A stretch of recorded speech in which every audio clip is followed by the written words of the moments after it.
umwami ahimbazwe kandi ashimwe kubwo amahirwe dufise yuko turi hano mu buryo bushasha kugira ngo duhe icubahiro izina ryiwe kandi tumushimire kubwo ibyo yakoze muri twebwe kandi kuri twebwe.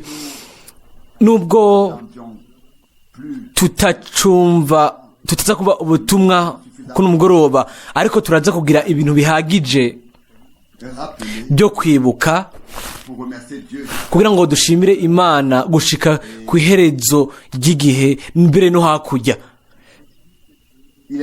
Haranditswe ngo ntukibagire ineza umwami yakugiriye. Rimwe na rimwe tuba dukeneye gusubira kutibutswa.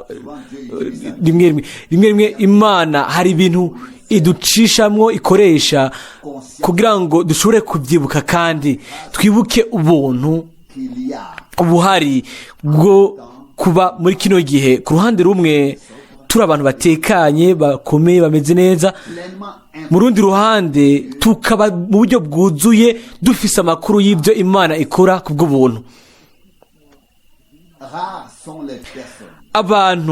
Abantu bake nibo bungukira mu buntu nk'ubwo imbere y'Imana.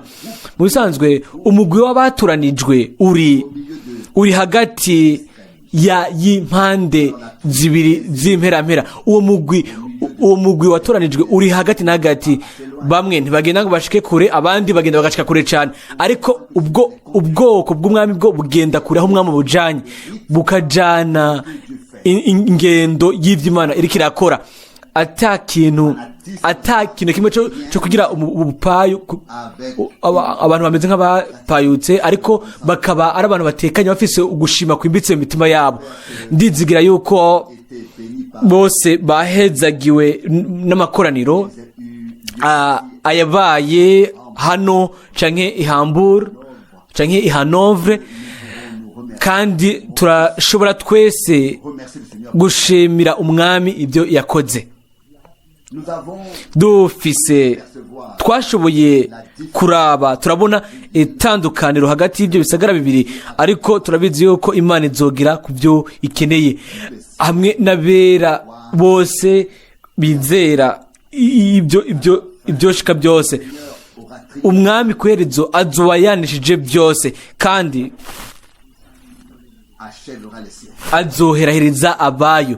Uko ibyo nivyo twihweje, kandi turizera n'imitima yacu yose yuko Imana nk'umuremyi yaherahije igikorwa ciwe cyo kurema, hanyuma iruhuka umunsi ugira indwi, iruhuka igikorwa cayo. Hanyuma iyo Mana nyene yacitse umucunguzi wacu, iyo Mana nyene muri Yesu Kristo umwami wacu, kandi aheraheza igikorwa ciwe cyo gucungura, nk'uko vyanditswe ngo mu misi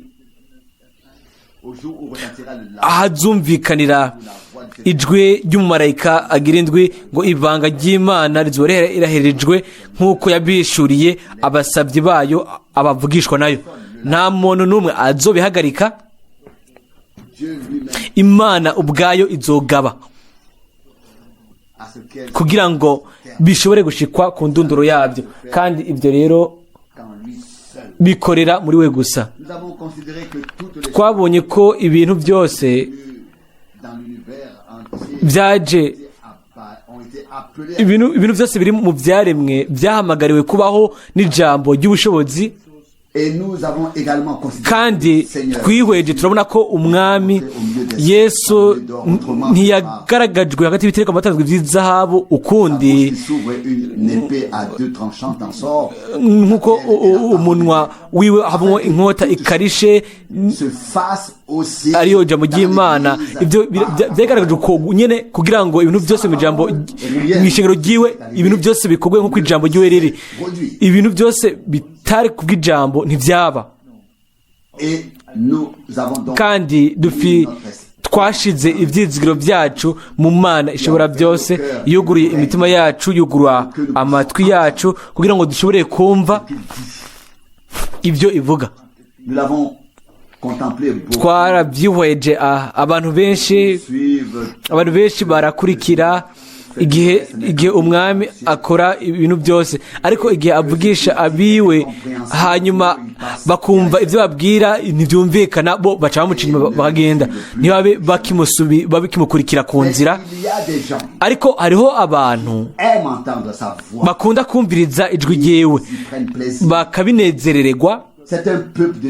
Ni ubwoko bw'Imana hano ku isi, ni ubwoko bw'Imana hano ku isi bwagenewe kumva ijwi ryewe, hanyuma ku iherezo bakaba icicubahiro c'ubuntu bwiwe bw'ubwiza. Ubu bakaba gusa bagumijwe mu gihagararo ciza,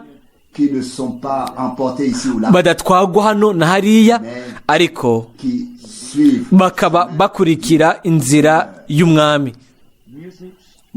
Jewe ubwanje mfise umutima ukozwe ko n'ibintu bimwe bimwe mwino minsi igiye, iyo tubona ibintu Imana ikora, kandi twamaze kwihweza hano yuko abantu barashobora kwicara mu ntebe ayirimwo y'umuhanuzi ariko badahagaze ku isi yo guhishurirwa y'Imana. Iyo abahanuzi nk'abo b'Imana baba bahagaze ko, abo bandi batabifitiye uburenganzira, badafitiye uruhusha ruva ku Mana ku byo biyumvira ko bokora. I Hanovre nabonye ababakanye bakuze, naje hariya kugira ngo mu rugendo, hanyuma barahaguruka bihuse, hanyuma barasuka batsitaye kubera impuzu zigufi abashiki bacu bari bambaye. Hanyuma ku iherezo baragaruka kugira ngo bagire ikintu bavuge, hanyuma bakoresha amajambo mu kuramutsa kwabo, ntibyari byiza. Hanyuma nategereje kubyumvira ko ibyo gatonye, hamwe n'ibintu byose tuba dushaka n'ibigaragara inyuma. Iyo umutima udashikaniwe Imana mu by'ukuri, kandi ngo ube wuzuye urukundo rw'Imana, aho rero ibigaragara inyuma birashobora kuba ari byiza, ariko imbere atari ko bimeze. Turabizi neza yuko n'umwe, ndibaza yuko ni Mwene Data Jackson wo muri Afurika y'Epfo, mwese muramuzi.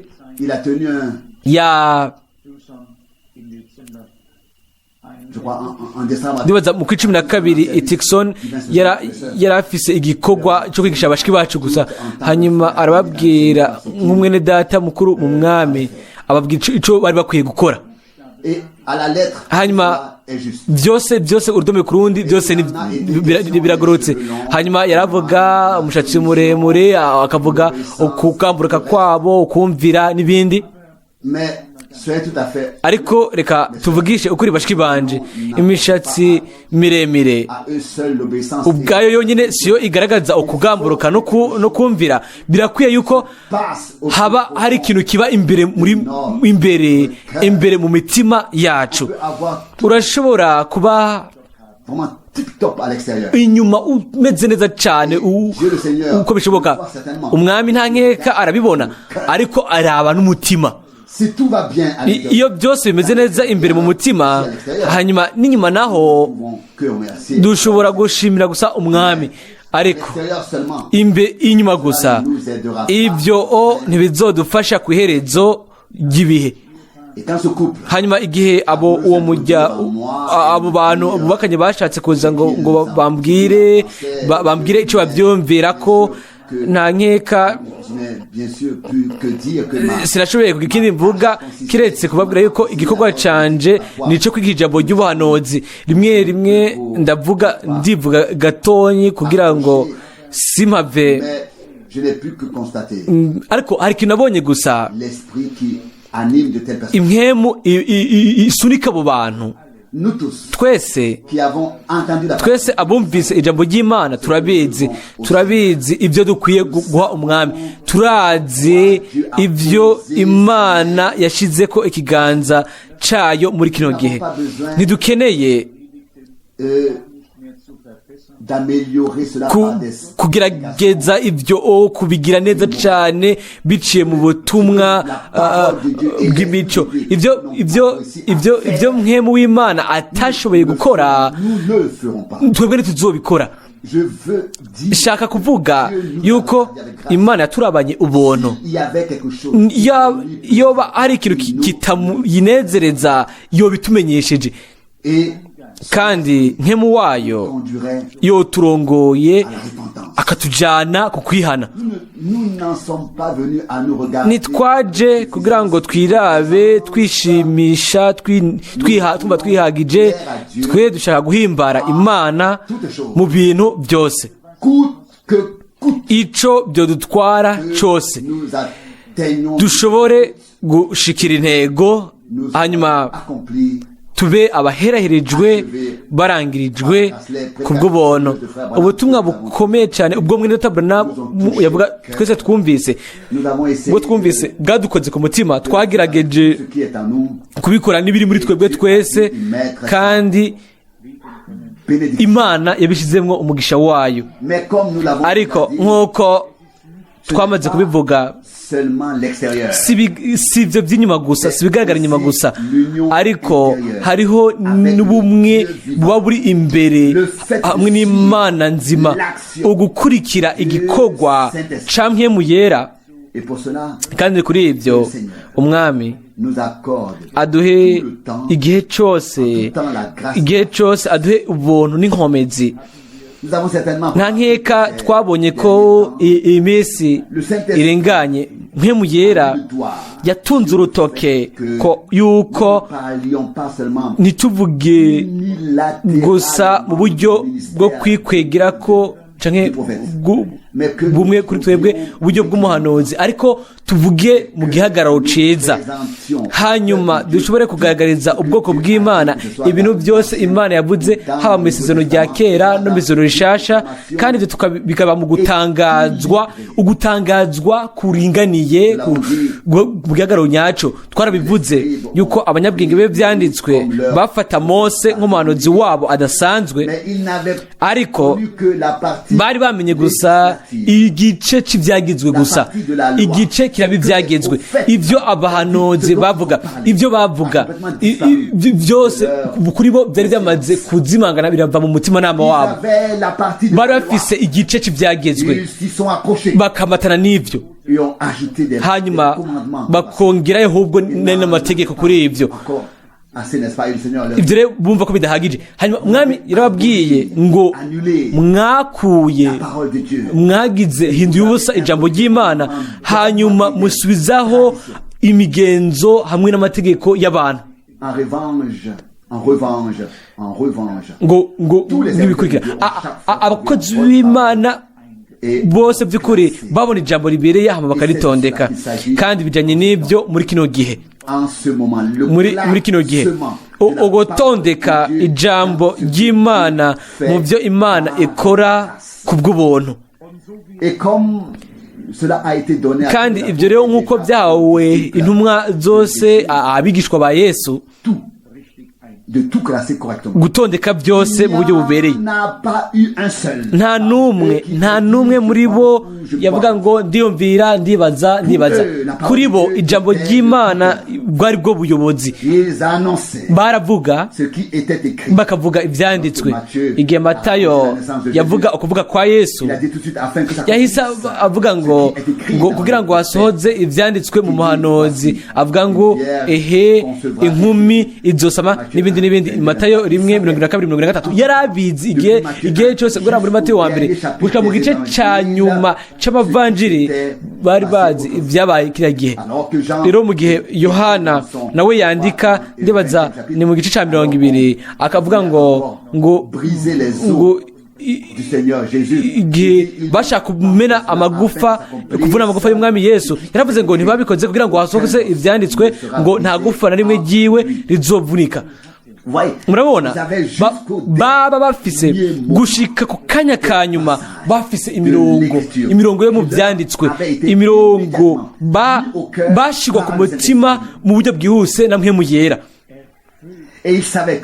kandi baba bizi ko ubuhanuzi bwa Bibiliya busohoza hano, haba Petero, Yakobo canke Yohana, misi yose igihe cyose haba ari ikintu kigezweho baba bafise inyishu iva ku ijambo ry'ubuhanuzi. Muri ubwo buryo nyene byose bitegerezwa gutondekwa muri kino gihe, kandi nimba atakintu kimwe nibeshe ko Imana yaduhaye ubwo buntu, atari gusa yuko tugira ibineza neza gusa, ariko dutondeke byose neza ibyo Imana yakoze. Kandi turabizi igihe cyose Mwene Data yari akiriho, nta muntu n'umwe yatahura icyo Imana yashatse gukora. Turabizi yuko hari ikintu cyari cyabaye, twese twari twabibonye, twari twabyumvise, ariko ukugaragazwa neza ibintu, kubibona neza mu mwuzuro wabyo biba gusa igihe ibintu byamaze kuba. Ugutondeka ibyo bintu neza biba igihe byamaze kuba. Nk'akarorero, Mariko akandika ku bijanye na Yohana afatiye kuri Maraki no kuri Yesaya. Igihe Yohana arandika agashika Mariko, kandi nimwe mu Imana yamuhumekera ibyo, afatiye kuri Yohana akavuga ngo azoba mukuru imbere y'umwami, aravuga ngo abenshi bazogoroka muri Isirayeli abandi bagwe, akavuga ngo niwe azohindukiza imitima y'abana kuri base y'abana. Rero agagarira ngaho kubera yuko uwundi murongo bandanya niho rufata ku ico gihe cyaho nyene. Turabona ingene abakozi bose b'Imana, haba mu mavanjiri, haba mu byete, imisi yose baba bari munsi y'uburongozi butumbereye bwamwe mu yera, kugira ngo bavuge ukuri bakubwira abana b'Imana, kugira ngo babereke ati hano hasohoje iri jambo. Kandi nk'uko umwami Yesu ubwiwe yabikoze igihe yahabwa igitabo cy'umuhanuzi Yesaya, yarasomye, ntiyarakeneye guzingurura umwanya muremure, yasomye ijambo gusa iryari risoza imbere y'amaso yabo, hanyuma arababwira, aravuga ati uyu munsi iki cyanditswe kirasohoje imbere y'amaso yanyu, ariko ntibabibona. Ariko nubwo biri uko, Imana yari ifise abagabo abo mu nyuma, izo mvugo zose zaca zibutswa, bakibuka ibintu byose umwami hamwe na shebuja wabo yari yavuze. Abanyabwenge bo bari bafise Mose, bafise n'ibyagezwe byabo, bari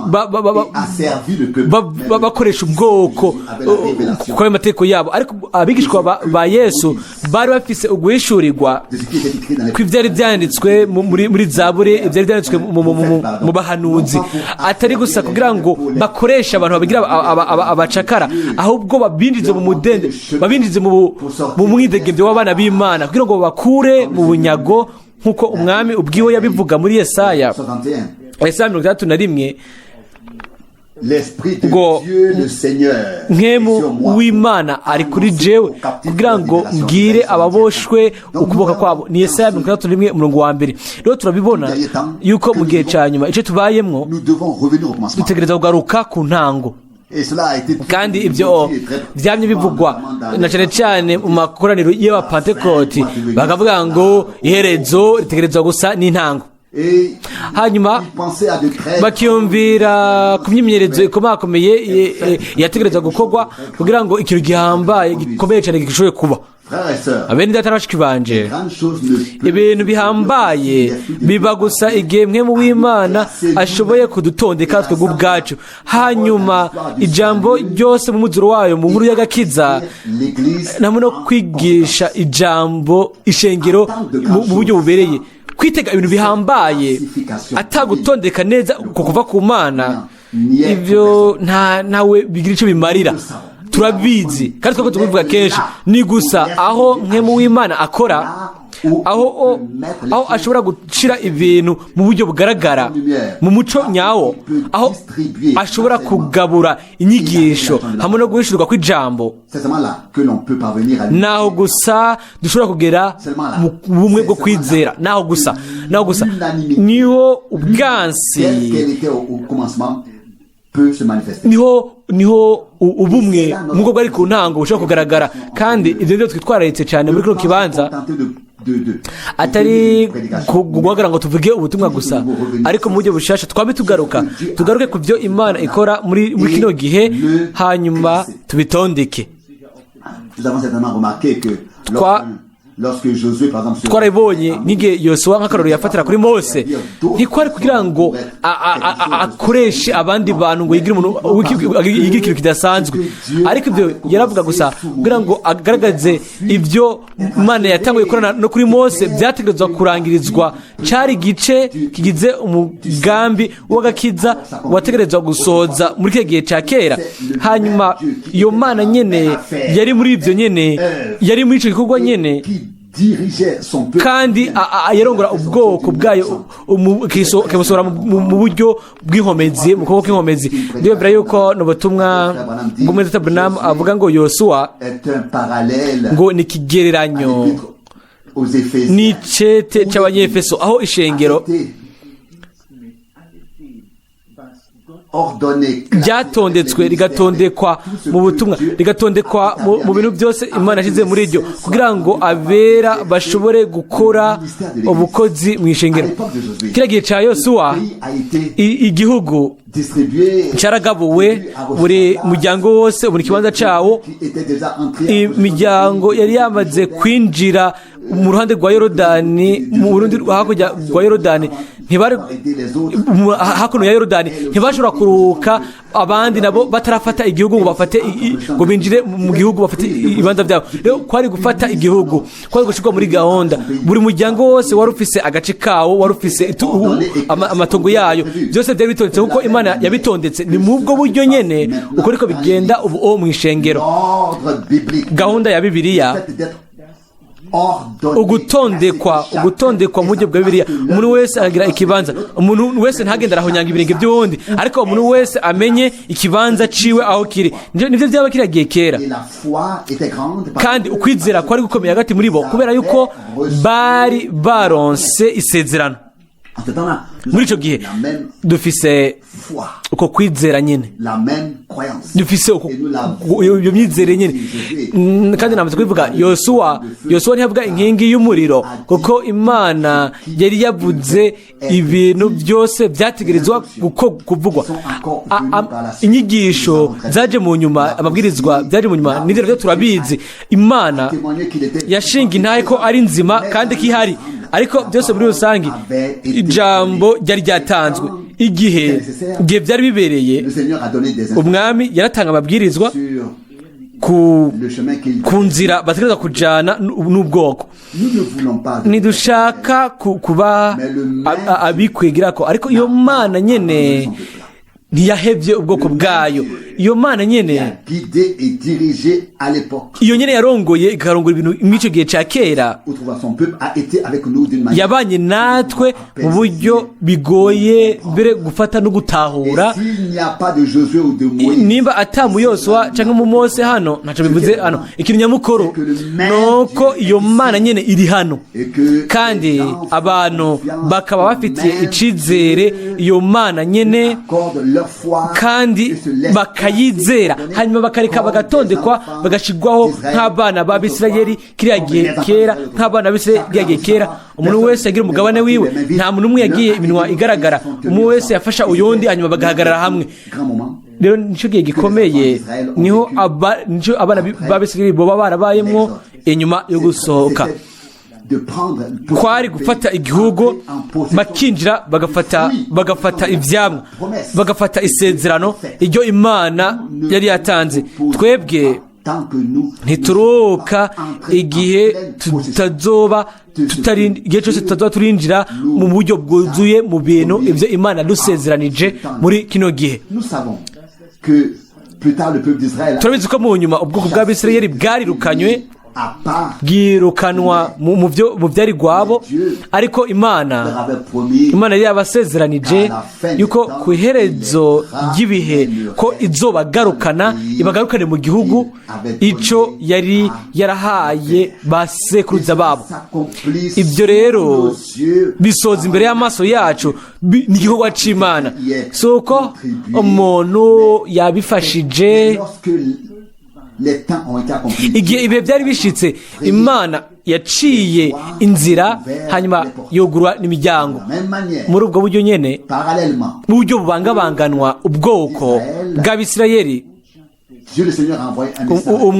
umwami Imana yarungitse ubutumwa, iburungikira ishengero iryo yacunguje amaraso y'igiciro kandi amaraso yera ku musaraba i Golgota, kugira ngo ishengero naryo ryinjire mu gihugu cy'isezerano, ikizogabugwa kigatondekwa ku bw'ubuntu bw'Imana muri kino gihe.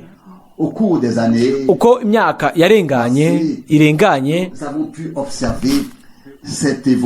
twakunze kwihweza iryo terambere, kandi twabonye ko mwe mu w'Imana yamye amurika ijambo ridasanzwe mu mwanya kanaka, hanyuma uko igashobora kuturongora, ikatubwira, ikatwugurura ugutahura, kugira ngo dushobore kumenya ibiriko biraba.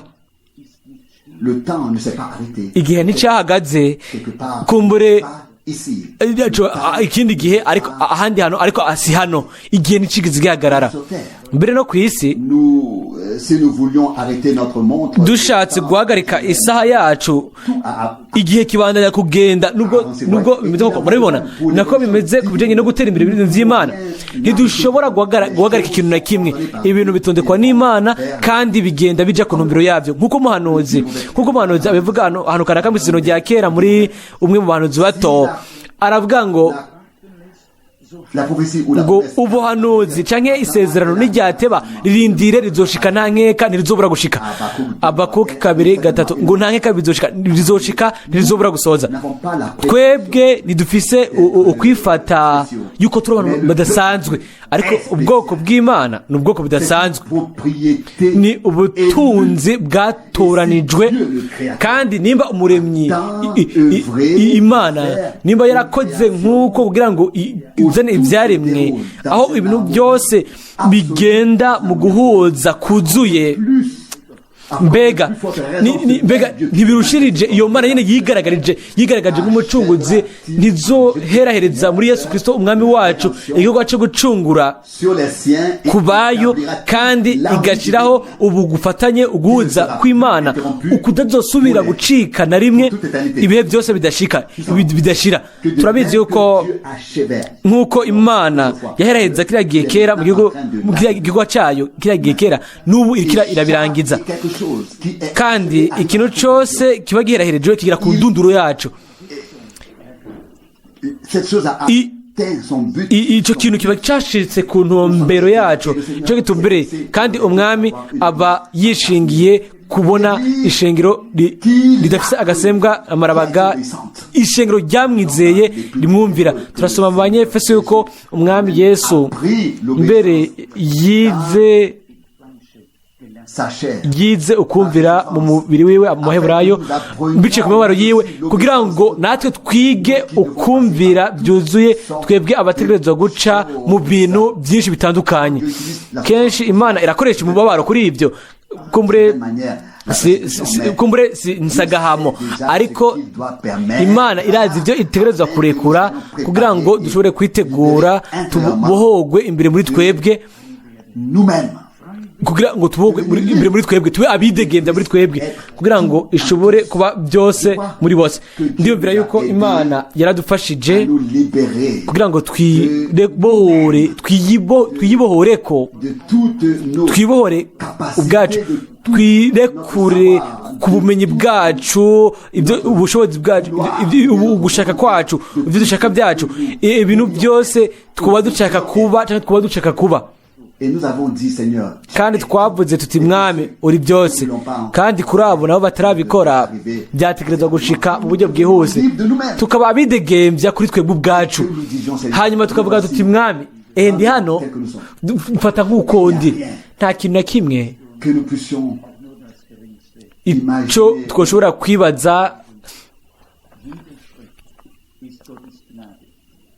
ou extrapoler ngo twogira na gatonyi hano ku isi buri ntambwe yose buri kubandanya cyane mu ijambo ryayo ni kubwo buntu buri kumurikirwa buri guhishurirwa byose ibyo dushaka ko byose ibintu byose dushaka ko biba muri kino gihe byose n'ubuntu rero twashobora kuba twicaye hano kandi bikamera nk'izi ntebe nyine twicaye ko iyo mwe mu w'Imana atatwuguriye gutahura mu mutima twaba twicaye ngaho dupfuye kandi nta kintu na kimwe tworonka mu byo Imana ishaka kuduha kubera yuko rero twagiriwe ubuntu imbere yayo hanyuma ikaba yaradufashije ku munsi w'agakiza nta kindi na kimwe dusigaranye kiretse kuyishimira no kuyihimbaza no guhimbaza izina ryiwe nk'uko twabyumvise mu ijambo ritanguza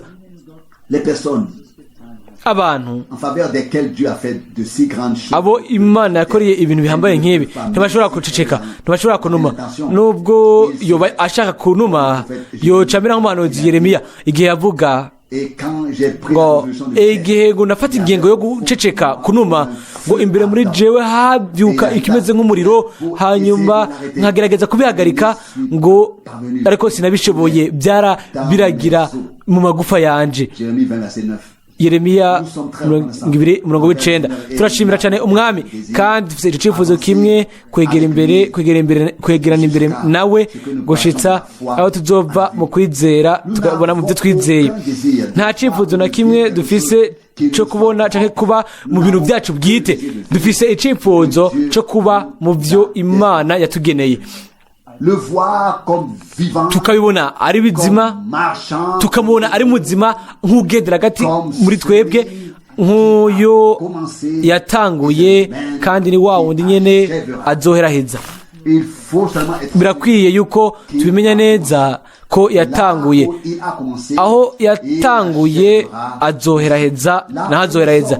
Aho abantu batanguye nizo birangiza ibyo, ariko irazi abayo, kandi uwo wese yambaza izina ry'umwami ahunga aja kure y'ibibi.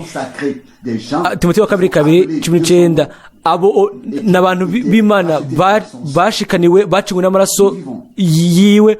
Tubaye mwino minsi aho akora igikorwa ciwe hagati mu bayo, akishikana ku ndunduro, agishitsa neza nk'uko Paulo abyandikira abayefilipi, aravuga ngo se nifata nk'uwamaze kugicakira canke nk'uwamaze kurangirizwa, ariko ngo ndacabandanya ngo nkurikira ntumbereye intumbero iri imbere.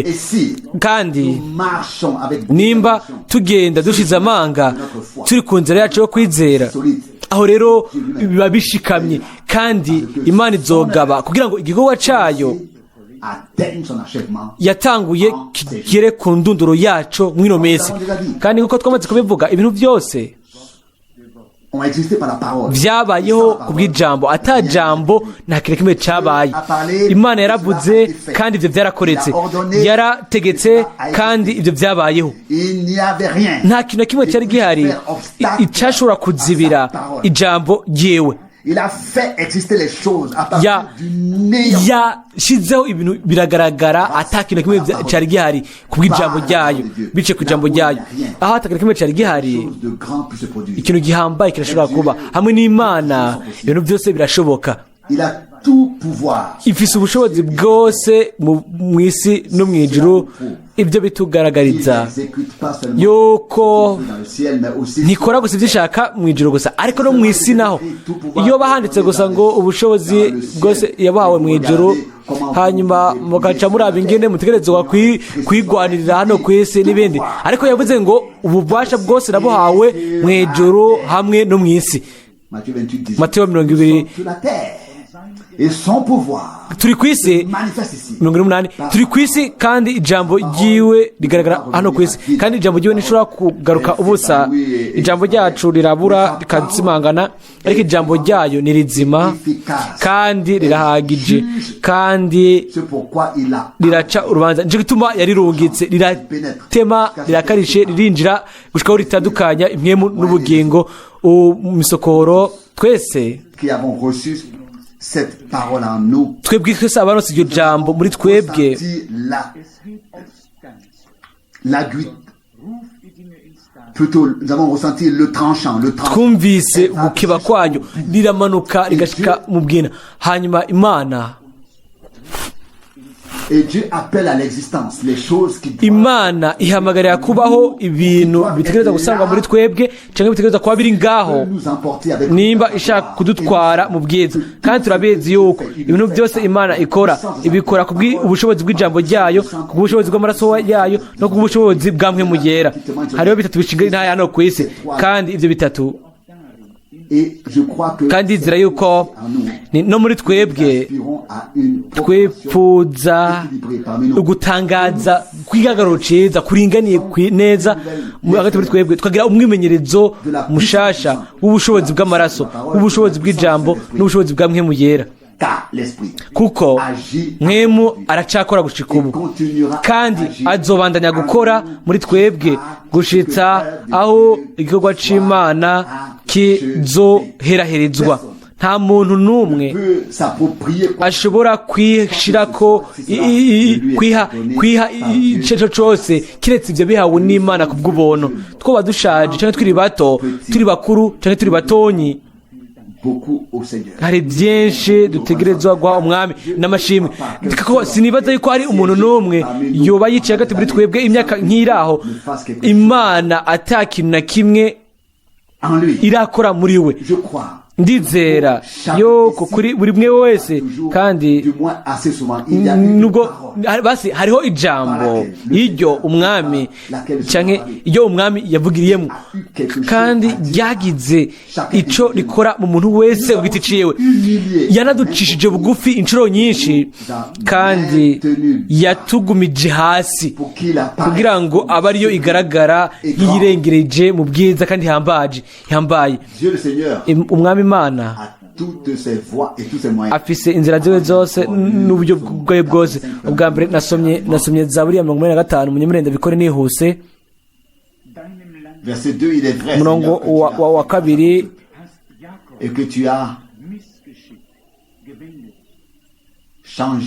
ni umurongo wa mbere mu Kirundi ngo Uhoraho wagiriye igihugu cawe imbabazi, wagarukanye abayakobo bajanye kwinyagano, wahariye ukugabitinya ko abantu bawe, watwikiriye icaho cabo cose. Nivyo gitangaza ko uyu munyezaburi ashobora kuvuga ibi bintu hano ngo Uhoraho ngo wagiriye igihugu cawe imbabazi, wagiriye ubuntu. Ibyo niyo tuko turavuga hano, ubuntu akoje urubanza. Yaduhaye ubuntu bwo kuyimenya hanyuma tubigiremwo umwimenyerezo. Ngo wahinduye wagarukanye abayakobo, natwe iratugarukanye ibyacu, yaradufashije ku munsi w'agakiza. Kandi ubwo butabazi bwagaragajwe nuko yababariye kugabitinya ko abantu biwe, hanyuma atwikira icaha cose. Umuntu gusa uwo Imana ibabariye ikosa atacaye imuharurako, uyo niwe aba afashijwe mu by'ukuri, uwo abatabawe. Imana irashobora gukora ibintu byinshi n'ibigaragara inyuma, ibitangaza n'ibimenyetso. Mbega n'abantu bangahe bakize badafashijwe, badatabawe? Ugukira kw'inyuma ku mubiri nta n'umwe kwafashije kiretse habaye ibitusomye hano ngo wahariye ukugabitanya kw'abantu bawe, watwikiriye icaha cabo cose. Abantu nk'abo baba bafashijwe mu bihe l'éternité. no mu bihe bidashira. C'est cela qu'il s'agit. Bijanye n'ibyo En ces jours. ku mwami mw'ino minsi. Tu as, le verset 4, tu as Murongo retiré toute ta fureur, wa gatatu, wakuyeho uburake bwawe bwose, ta colère. warigaruye ureka uburake bw'uburake bwawe. Établis-nous, Dieu de notre salut, Twigarurire Mana y'agakiza kacu, et que ton indignation contre nous kandi disparaisse. ushire umwikomo wawe utugirire. Verset 6. Veux-tu t'irriter contre Murongo nous, wa gatanu, mbega uzoturakira ibihe bidashira, contre nous de manière irréconciliable et ngo faire mu durer ta gifaransa ngo colère mu buryo butagira de génération ukwiyuzuza, en génération. uzokomeza uburake bwawe ibihe byose. Verset 7. Ne nous feras Umurongo wa pas gatandatu, revivre afin que mbega ton peuple se ntuzokongera kuturabura kugira ngo abantu bawe bakunezererwe. on parlait à Ese ingene abakozi b'Imana basenga bagasenga Imana mu kwiheba kwabo, bakarondera mu nyonga hayo bababaye, umutima umenetse, et l'ont déversé devant lui. bakasuka imbere yayo, kandi umwami yarabumviye arabahezagira. Que l'Esprit de Dieu Mpwemu w'Imana ashobore a créé quelque chose kurema de nouveau, ikintu gishasha muri twebwe twese, à nous faire revivre selon sa grande isubire kutubeshaho ku bw'imbabazi nyinshi n'ubuntu bwayo, kugira ngo dushobore kunezerwa mu buryo bushasha son peuple. nk'ubwoko bwayo. Véritable joie.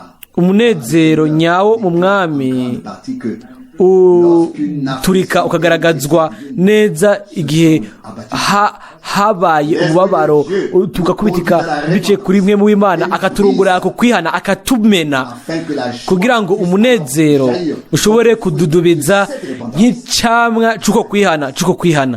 on ne peut pas Ntidushobora faire tout cela avec ses propres gukora ibyo bintu byose mu majambo yacu bwite, ibyo byose tubikore mu majambo yacu. Ni mwe mu w'Imana gusa ashobora kubikora muri twebwe twese. Umurongo wa gatandatu, Ne veux-tu pas nous mbega ntuzokongera kuturabura réjouir kugira ngo abantu bawe bakunezererwe. en toi? Chaque fois que le Seigneur fait, Igihe cyose umwami arabuye ubwoko bwiwe, turanezerwa mu buryo bushasha, nous sommes reconnaissants turamushimira parce qu'il a fait de grandes choses kubera yuko yakoze ibihambaye pour nous et en nous. kuri twebwe kandi muri twebwe. Faire de nous des Imana ishaka gukora abantu baza imbere yayo bafise umutima uciye bugufi n'impwemu iciye bugufi, telles personnes umutima umenetse. Abantu nk'abo babaye mu bintu bihambaye n'Imana, babona akaryo pentir pour ko kuza guca bugufi, bakihana, bakavunika, bakameneka imbere muri bo, bakagaruka, bakabagirwa basha, bakanezererwa Imana umukiza wabo wabarabanye imbabazi, akabarongora iminsi yose y'ubuzima bwacu. Umwami ubwiwe achèvera son œuvre, azohereza igikorwa ciwe nk'umwe wese muri twebwe, ne se relâchera pas comme il l'a ntazoruha, ariko nk'uko dans les derniers jours, yabisezeranije, akabisezeranya ngo ku munsi igihe ijwi ry'umumarayika agirizwe rizokumvikana, ibanga ry'Imana rizoba riherarijwe. Turizera ko byoba vuba, turizera yuko mpwemu w'Imana aza en aide de telle kudufasha mu buryo bw'uko la conclusion, indunduro, ukwambika igitsibo, kw'igikorwa cyose ico Imana yasohoje imyaka yose yagiye irarengana bishobore kuba. Ku bijyanye n'isezerano rya kera haravugwa mu Baheburayo 11 ya nyuma, haravugwa ngo ntibashobora gutunganya rwose tutari kumwe. Abaheburayo 11:40. Uwo muntu nyine w'Imana arabandanya akavuga mu gice cya 12, akavuga ngo twaje mu gisagara c'Imana nzima, Yerusalemu mushasha, ku ishengero ry'abagororotsi. Abaheburayo 12:22. Hariho ishengero riherarijwe ryabayeho ibihe byose kandi n'ubu riracariho.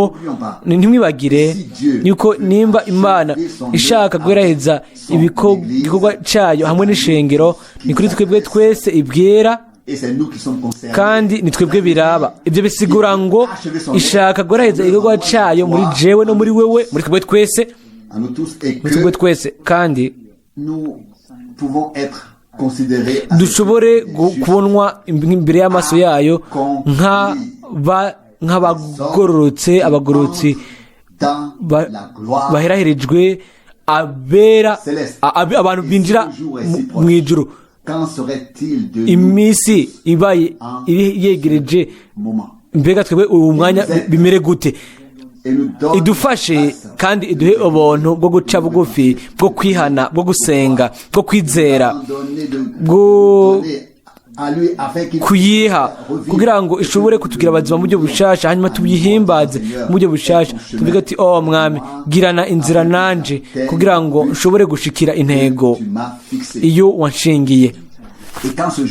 Kandi kuri uwo munsi dushobore kuvugana na Pawulo ngo narangije urugendo, nazigamye ukwizera. Ubu rero igitsibo cy'ubugingo buhoraho kirambikiwe Imana, twese duhe ubwo buntu. Ntitube abagwanye birukira ubusa, bakirukira ubusa, ariko dushobore gushikira intego kandi twambikwe igitsibo k'uwo munsi. Pawulo aravuga ngo sijewe gusa uwo mucamanza agororotse azogiha, ariko abo bose bazoba bakunze guseruka kwiwe. Timoteyo 2:4-8. Ibyo byose bishobore kuba muri twebwe biciye kuri Mwene Yera. Iryo ryari rikwiye kuba ryo sengesho ryacu. Amen.